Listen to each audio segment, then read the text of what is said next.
Hi, so today we want to talk about race and specifically how race plays into American history, but also the importance of race and the transatlantic slave trade.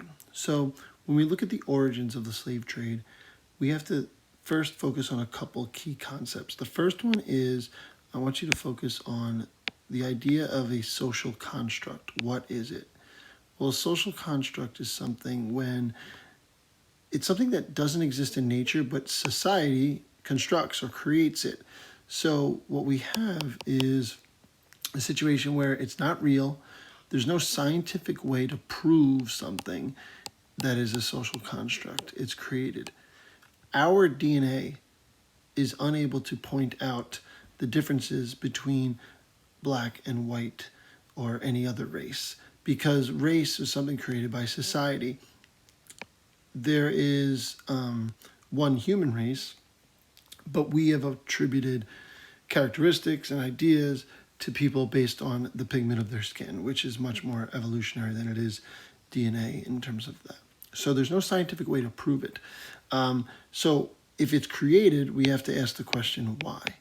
Why was this concept of race created, and for what reason? The other thing we want to think about, in addition to the social construct, is this idea of difference. And when we're looking at American history the rest of the year, we have to be careful that the human nature to examine something that's different and immediately place a hierarchy on it. Immediately say, well, is it ranked first, second, or third?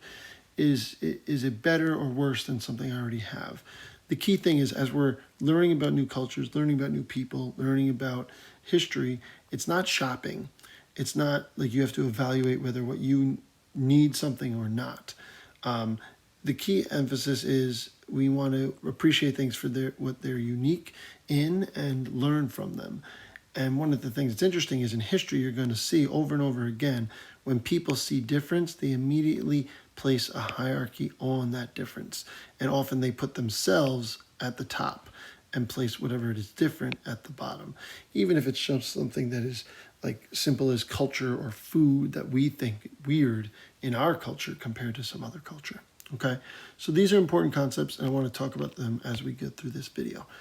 So the first global power that Kendi talks about that constructs race or creates it happens to be the first racist power and the first to exclusively slave trader of the constructed race of African people.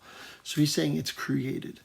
Prince Henry the Navigator is this person, and he calls him the first character in the history of racist power. One of the things he goes on to say is why this happened. In some ways, he says it was really just opportunism, is that many other people were trading in the Islamic slave traders and Christian counterparts were not pursuing racist policies. They were enslaving people, Africans, Arabs, Europeans alike, whoever could be. Why? Because slaves were often punished based on something they had done. Or if they were captured during war, they would be a slave until they could be sold off to someone else. And race was not something that made you a slave. But in this era, with Portugal basically exclusively trading African bodies, it starts to become a factor. The other key moment is this book, The Chronicle of Discovery and Conquest of Guinea. It's the first European book on Africa, and the opinions of this author influenced the opinions all throughout Europe for the next several hundred years. What he does is he goes all over Africa, and despite seeing different skin colors, different languages, different ethnic groups and religions, he blends all of them into one single group of people. And when you do that, you overgeneralize, you oversimplify, and you basically make them worthy of enslavement because of the fact that you're minimizing their accomplishments. One of the other things that's important is to recognize that the French poet first uses this term of race about a decade before Columbus arrives in America. So one of the things Kendi argues is that from the beginning, to make races, the simple idea of distinguishing between people based on the skin color was to make racial hierarchy. That's his argument. Here in this paragraph I have circled, I want to read it. I think it's important. Gomez de Zorara grouped all those peoples from Africa into a single race for that very reason, to create a hierarchy. The first racist idea. Race making is an essential ingredient in making of racist ideas. The crust that holds the pie. Once a race has been created, it must be filled in.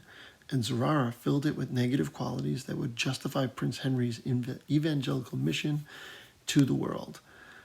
This black race of people was lost, living like beasts, without any custom of reasonable beings.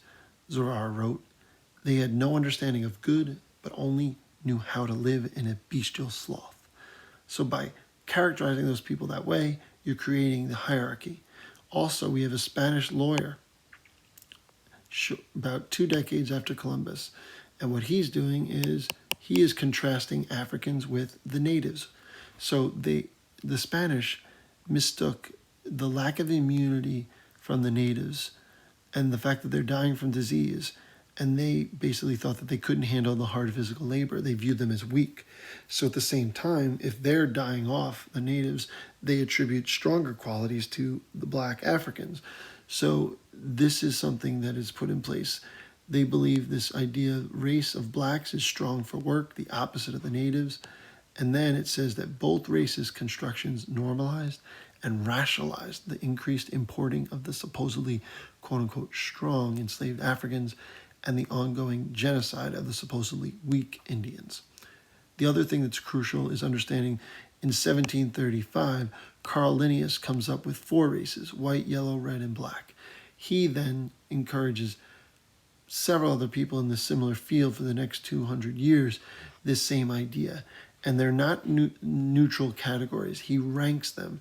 He creates races and then immediately uses it for a purpose by placing Europeans at the top of the racial hierarchy and placing Africans at the bottom of the racial hierarchy. He even uses racist tropes like sluggish and lazy to describe Africans here to determine them as inferior and therefore not deserving of equal treatment. And then the last page here, it's important to see the same premise, the argument that Kendi is making. The obedient Zurara created racial difference to convince the world that Prince Henry and thus Portugal did not slave trade for money, but only to save souls. So it's that paternalistic European mindset of trying to civilize the Africans. Civilizing is something that's going to help, and that's what they believed their job was to do. The other thing that's key is the fact that it is something that is financially very lucrative. King Alfonso is accumulating more capital from selling enslaved Africans than all taxes levied on the entire kingdom. Race had served its purpose, and it had made them a ton of money. Racist policy of slave trading came first, a cunning invention for the practical purpose of bypassing Muslim traders. After 2 decades of slave trading, Alfonso asked Zurara to defend the lucrative commerce in human lives, which he did through the construction of a black race, an invented group upon which he hung racist ideas. This cause and effect, a racist power creates a racist policies out of raw self-interest. The racist policies necessitate racist ideas to justify them. This lingers over the life of racism. So this is a little unique because most people in the past believe that individuals have racist ideas and then they act on those ideas. Kendi is arguing the opposite. Kendi is arguing that racist ideas are used to justify actions of self-interest and greed. So it's interesting the way he frames the argument. So we'll be curious to see the rest of the year if this holds up, or we see this argument as not being as something that will hold water in the future.